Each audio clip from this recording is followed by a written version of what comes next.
It is a great pleasure to extend a heartfelt welcome to Ms.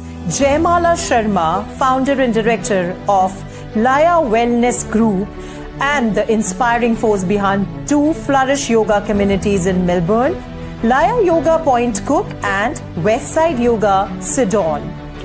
With over 17 years of teaching experience across India and Australia, she has devoted her life to sharing the transformative power of yoga through a compassionate, inclusive and empowering approach. Rooted in the timeless values imparted by her grandfather in Rajasthan, her teachings seamlessly blends yogic philosophy, anatomy alignment and scientific understanding, enabling students to experience yoga as both a profound tradition and a practical path to well-being. A senior registered teacher with Yoga Australia, Jaymala has also designed wellness programs for corporates, government bodies and professional institutions while facilitating retreats and heritage-based experiences internationally. Holding a master's degree in human resource and finance, alongside 2,000 plus hours of advanced yoga training, she exemplifies grace, wisdom and lifelong dedication to holistic well-being.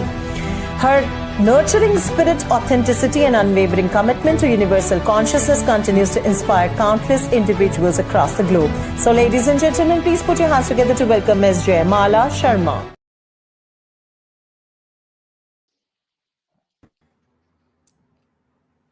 Most welcome, Jaymala ji. Was happy to know that you hail from Rajasthan. And in your introduction, when we heard about the mention about your grandfather, we felt so happy that you are so much rooted and you still think about him when you do yoga and when you learn scriptures. Thank you very much. Over to you. Please mention what kind of yoga asana demonstration you're doing so that our audience will be clear about it. Thank you. Namaste. Thank you so much for the opportunity to Josh, to Yoga Australia, and this institution, which I'm really, really blessed to be here. So there's chair yoga practice that I'm going to offer to you all today. Before that, I was thinking about offering some understanding around the corporate yoga. And I guess the field has been prepared for me, as I've been hearing from Josh being large, being reminder that Aham Brahmasmi, and Jessica reminding us about the workplace issues and how stress around work and how it really impacts the productivity. And then with Tamlin, remembering that connection with heart, it's like a great place that has been prepared for me, great stage. So I would like to start by talking about the issues, the practical realities at workplace. Oftentimes the offices lack place where people can practice yoga, and more so, a lot of institutions are thinking about creating smaller offices, and they have work from home, so the desk space is less, the practical space of practicing and communal gatherings are less. So that really comes in way of practicing yoga. The financial constraints, cost cutting that we all are facing right now also is one of the major issues when corporates are not providing the practices at the workplace. Also, I would like to mention in all the talks that we have been hearing, it's a beautiful communication around the universal language of yoga, the Sanskrit words, the talks from Yoga Sutras. But I guess this can be one of the hindrances, if I can say that. Maybe controversial on this stage, but when people hear more and more Sanskrit, first of all, they are not used to the language. So that becomes the deterrent of practicing yoga. They see yoga as some woo-woo thing. And also some thoughts around, like most of the times I've heard as a yoga teacher that I'm not flexible enough, so I can't practice yoga. I cannot stop my thoughts, so I cannot meditate. So the usual understanding of yoga is that, I should be able to touch my toes, I should be able to wrap my head around, leg around my head, and that's why I can practice. And somewhere we hold the responsibility of changing this scenario and make the practice accessible. um, and I guess the class design that we are looking at when we offer practices to corporate has to be very, very accessible. uh, Thinking about, we are reaching to people who are sitting on chair all the time or most of the time, or maybe assuming that, their movement around their pelvis, their shoulders, they might be compromised. People come from different cultures, different medical backgrounds, so making classes accessible is the way to go. Also, uh, I feel as yoga teachers and entering the workspace, what we need more so is empowering people, reminding them, as Josh said, that there's a choice. So reminding them that there's always a choice that they have, giving the agency back to everyone. Like the most revered scripture is your heart. The scriptures are beautiful, philosophies are amazing, but they are not alive until you feel them in your body, until you live them. Otherwise, everything is just a talk. A talk, we feel, we sort of um, stimulate our intellectual ego, buddhi. I can talk about this. I've read this book. I've read that book. But more and more empowering everyone around us for the agency that they hold, the wisdom which is beyond anything that can be taught, that can be said, that can be written. So that reminder is very, very important. And for that, my offer today is a chair yoga, making it really accessible. And also, suggestion, if you're reaching corporates, make your sessions information based, rather than talking about scriptures. People might be interested, but our job here is to plant the seed, offer them, if it is in their in their practice, in their life, they'll reach forward for more information. So think about planting the seed, think about giving more information, maybe prepare presentation to approach the employers, and give them some numbers like Jessica did. Like how much loss is there when their employees are stressed. So how can you uh, build your productivity? So give them some numbers, some facts around it, make them excited, and that's how we can reach. As yoga practice is not taking us somewhere. It's just remembering and reminding that we are whole and complete. We have to, uh, yoga meets us where we are at. So we have to offer yoga in this most accessible manner to the corporates and to everyone around us, so that this becomes a universal language of connecting heart to heart. So let's explore a meditation practice, taking your time to find your appropriate seat. If you're sitting on chair, maybe adjust a bit, maybe bringing your head above shoulders and shoulders above your pelvis.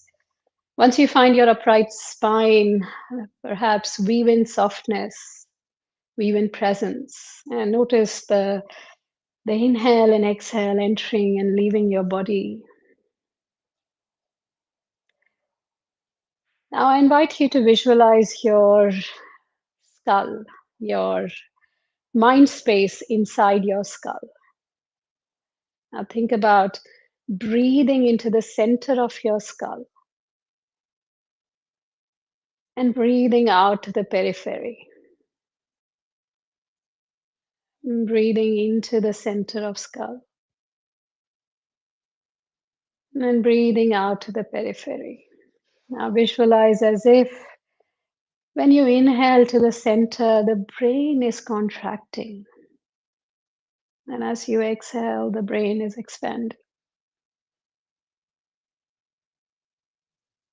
As you inhale, the brain contracts. As you exhale, the brain expands. Connecting to this pulsating energy in your mind.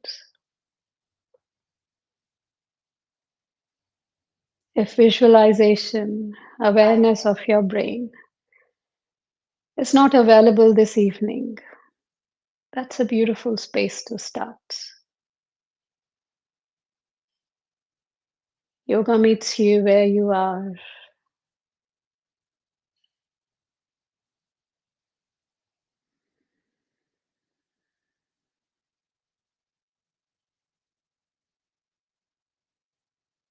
Now visualize as if this brain that you have connected to, with inhale, it travels down the back of your neck, your spine to the base of your spine.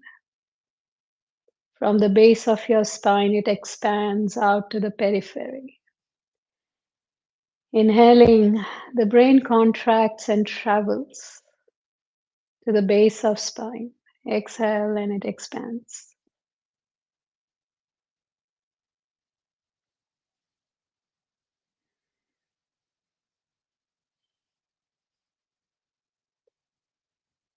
Now allow this visualization to soften.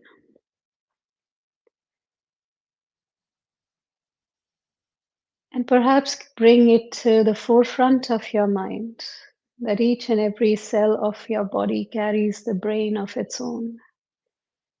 The manas, having the wisdom that maybe intellectual mind cannot decipher, but it's always present.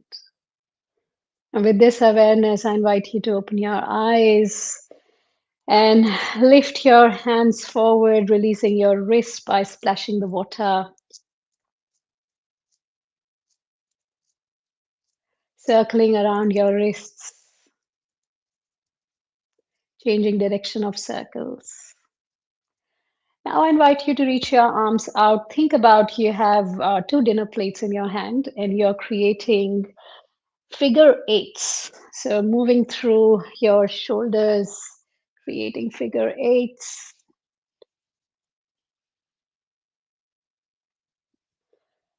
Changing the direction of figure eights. If your mind works like that, mind stops when I'm changing the direction.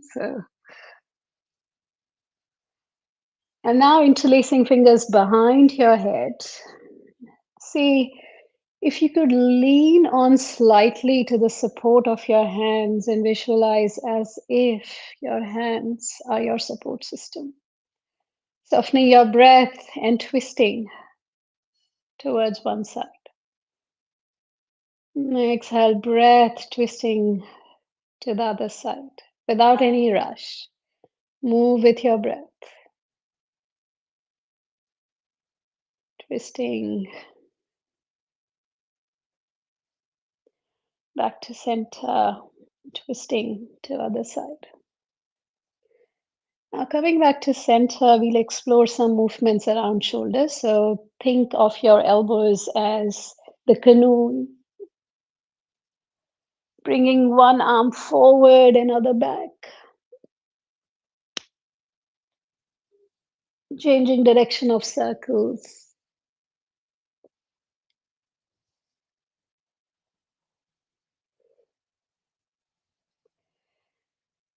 Now coming back to center, exhale, breath, rounding your spine. For your seated cat-cows, as we all know, spinal movement is so important. Exhale.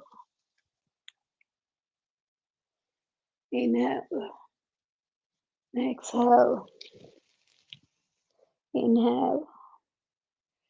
Now releasing your arms by your side, maybe holding the side of your chair with one hand and reaching your other arm up and over. When we lengthen the side body, our nervous system receives a signal to soften. Lowering down, reaching your second arm up and over. lowering down. Take a moment to observe the leftover sensations around your shoulders, your spine, your head, neck. When you feel ready, bringing your one ankle on top of your thigh and sensing the awareness in your glutes. Notice how does this feel. You may flex your toes towards your shin to engage with your glutes. You may hinge forward. Maybe that brings more awareness in your glutes. And all this is not just limited to your corporate chairs, but while you're traveling on your flight, this is a good movement to explore. Slowly release your leg.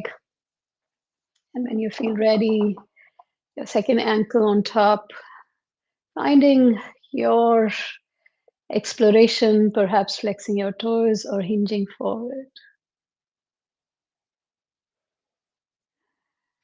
Now, taking a moment,